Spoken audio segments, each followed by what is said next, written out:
Hello guys, welcome back to our channel. Episode ആരംഭിക്കുമ്പോൾ കാണിക്കുന്നത് സുസ്മിതയാണ്. ടെൻഷനോടെ നടന്ന കാര്യങ്ങളൊക്കെ ആലോചിച്ച് ജയിലിന്റെ ഉള്ളിൽ നടക്കുകയാണ് സുസ്മിത.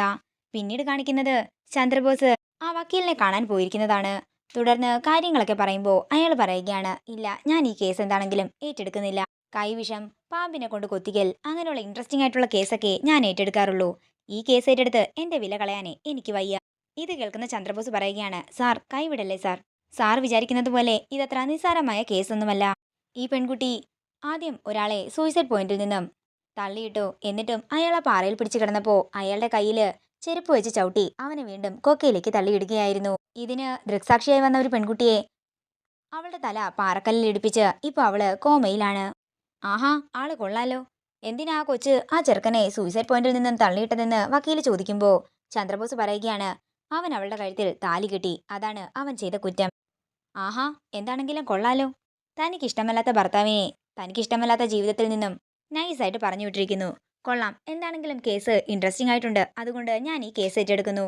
പിന്നെ ഫീസിന്റെ കാര്യങ്ങളൊക്കെ അറിയാമല്ലോ എന്ന് അമീർ പറയുമ്പോൾ അതൊക്കെ എനിക്ക് നന്നായി തന്നെ അറിയാമെന്നും സാർ ഉദ്ദേശിക്കുന്ന രീതിയിൽ കാശ് കിട്ടിയിരിക്കുമെന്നും ചന്ദ്രബോസ് പറയുന്നു.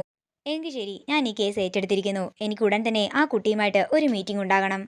അത്രയും പറഞ്ഞ് അമീർ അവിടെ നിന്ന് പോകുമ്പോൾ ചന്ദ്രബോസ് സന്തോഷത്തോടെ നിൽക്കുകയാണ്.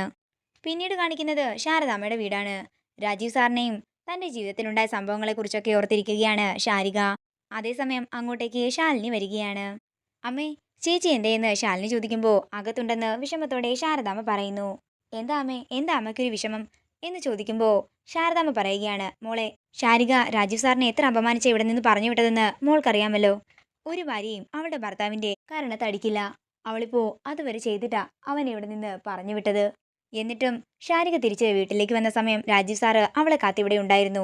സാറിനെ അപമാനിച്ച അവൾ ഇവിടെ നിന്ന് പറഞ്ഞു വിട്ടത് അവൾ എന്തിനുള്ള പുറപ്പാടാണെന്ന് എനിക്കറിയില്ല. അവൾ അവളുടെ ജീവിതം തന്നെ നശിപ്പിച്ചുകൊണ്ടിരിക്കുകയാണ്. അവളുടെ കാര്യം ഓർത്തിട്ട് എനിക്കാ ഇപ്പോ ആദ്യം എന്നൊക്കെ ശാരദമ്മ പറയുമ്പോൾ ഞാൻ എന്താണെങ്കിലും അവളെ ഒന്ന് കാണട്ടെ എന്ന് പറഞ്ഞ് ശാലിനി അകത്തേക്ക് ചെല്ലുന്നു. അതേസമയം ശാരിക ആഹാരം കഴിക്കുകയായിരുന്നു. എന്താ ചേച്ചിയുടെ ഉദ്ദേശം എന്ന് ശാലിനി ചോദിക്കുമ്പോൾ എന്താ കാര്യമെന്ന് ശാരികയും ചോദിക്കുന്നു. അല്ല, ചേച്ചിയുടെ ഭാവിയിലുള്ള പ്ലാൻ എന്താണെന്നാ ഞാൻ ചോദിച്ചത്. രാജീവ് സാറ് ഇവിടെ വന്നിട്ടുണ്ടായിരുന്നെന്നും ചേച്ചി അപമാനിച്ചു വിട്ട കാര്യങ്ങളൊക്കെ ഞാൻ അറിഞ്ഞു. ചേച്ചിക്ക് എന്തിനാ ഇനിയും ഇങ്ങനെ അഹങ്കാരം? പെൺപിള്ളാരെ കെട്ടിച്ചു വിട്ടാലേ അവരവരുടെ ഭർത്താവിന്റെ വീട്ടിൽ വേണം കഴിയാൻ. അല്ലാതെ അമ്മമാർക്കൊരു ഭാരമായിട്ട് ഇവിടെ വന്ന് അല്ല ചെയ്യേണ്ടത്. മുമ്പെയാണ്, ചേച്ചിയേക്കാൾ മുമ്പെയാണ് എന്റെ വിവാഹം കഴിഞ്ഞത്. പക്ഷേ എന്നിട്ടും ഞാൻ ഇവിടെ വന്ന് ഒരാഴ്ച പോലും തികച്ച് താമസിച്ചിട്ടില്ല. പക്ഷെ ചേച്ചി ഇപ്പോ അതേപോലെയല്ലല്ലോ. ആദ്യം ചേച്ചിക്ക് പ്രശ്നം രാജീവ് സാറിന്റെ അമ്മയും അമ്മാവനുമായിരുന്നു. ലാസ്റ്റ് ചേച്ചി തന്നെ വഴക്കുണ്ടാക്കി അവരെ അവിടെ നിന്ന് പറഞ്ഞു വിട്ടു. എന്നിട്ടോ ഇപ്പോതേ രാജീവ് സാറുമായിട്ട് ഓരോരോ പ്രശ്നങ്ങൾ ഉണ്ടാക്കി ചേച്ചി വീണ്ടും ഇവിടെ വന്ന് അട്ടിപ്പേർ കിടക്കുകയാണ്.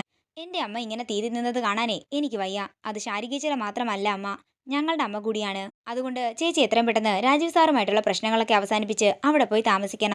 ഇത് കേൾക്കുന്ന ശാരിക പറയുകയാണ്, അതിനെനിക്ക് പറ്റില്ലെങ്കിലോ? നിനക്കൊക്കെ എന്ത് അവകാശം ഈ വീട്ടിലുണ്ടോ അതേ അവകാശം എനിക്കുമുണ്ട്. അതെ, ചേച്ചി ഇങ്ങനെ രാജീവ് സാറുമായിട്ട് എപ്പോഴും പ്രശ്നങ്ങൾ ഉണ്ടാക്കുമ്പോൾ പരിഹാരം കാണാനായിട്ട് എന്റെ വിഷ്ണുവേട്ടനെ ഞാൻ ഇനി വിടത്തില്ല. എന്റെ വിഷ്ണുവേട്ടൻ തന്നെയാ എന്റെയും രാജീവ് സാറിന്റെയും പ്രശ്നങ്ങൾക്ക് കാരണക്കാരനെന്ന് ശാരിക പറയുമ്പോൾ ദേഷ്യത്തോടെ ശാരികയ്ക്ക് നേരെ ചെല്ലുകയാണ് ശാലിനി. അങ്ങനെ അവർ തമ്മിൽ പരസ്പരം വഴക്കാകുമ്പോൾ ശാലിനിയെ തല്ലാനായി കൈ ഉയർത്തുന്നു. തുടർന്ന് ശാരികയുടെ കയ്യിൽ പിടിച്ച് നിർത്തിയിട്ട് ശാലിനി പറയുകയാണ്, നിനക്കേ അസൂയാണ് അസൂയ. ഞാൻ എൻ്റെ വിഷ്ണുവേട്ടനുമായിട്ട് സമാധാനത്തോടെയും സ്നേഹത്തോടെയും ജീവിക്കുന്നതിൻ്റെ അസൂയയും കുശുമ്പുമാണ് നിനക്ക്. നിന്നെ ഒന്നും പറഞ്ഞിട്ട് ഒരു കാര്യവുമില്ല. നീയൊന്നും ഒരിക്കലും നന്നാകാൻ പോകുന്നില്ലെന്ന് പറഞ്ഞ് ദേഷ്യത്തോടെ ശാലിനി അവിടെ നിന്ന് ഇറങ്ങിപ്പോവുകയാണ്. തുടർന്ന് ശാരിക പറയുകയാണ്, നീയും നിന്റെ വിഷ്ണുവേട്ടനും എനിക്കിനി എന്ത് ചെയ്യാൻ സാധിക്കുമെന്ന് ഞാൻ നിനക്ക് കാണിച്ചു തരുന്നുണ്ട്. അതേസമയം ശാരദാമ്മ ചെന്ന് ശാലിനിയോട് നിൽക്കാൻ പറയുന്നുണ്ടെങ്കിലും വേണ്ടമ്മേ, ഞാൻ ഇനി ഇവിടെ നിന്നാൽ ശരിയാകില്ലെന്ന് പറഞ്ഞ് ശാലിനി അവിടെ നിന്ന് പോകുന്നു. തുടർന്ന് വിഷമത്തോടെ നിൽക്കുന്ന ശാരദാമ്മയെ കാണിച്ചുകൊണ്ട് ഇന്നത്തെ എപ്പിസോഡ് ഇവിടെ തീരുകയാണ്. വീഡിയോ ഇഷ്ടമായെങ്കിൽ മറക്കാതെ ലൈക്ക് ചെയ്യുക, ഷെയർ ചെയ്യുക, കമന്റ് ചെയ്യുക. കൂടുതൽ സീരിയൽ അപ്ഡേറ്റ്സിനായി മറക്കാതെ സബ്സ്ക്രൈബ് ചെയ്യുക നയൻസ് ക്രിയേഷൻസ്.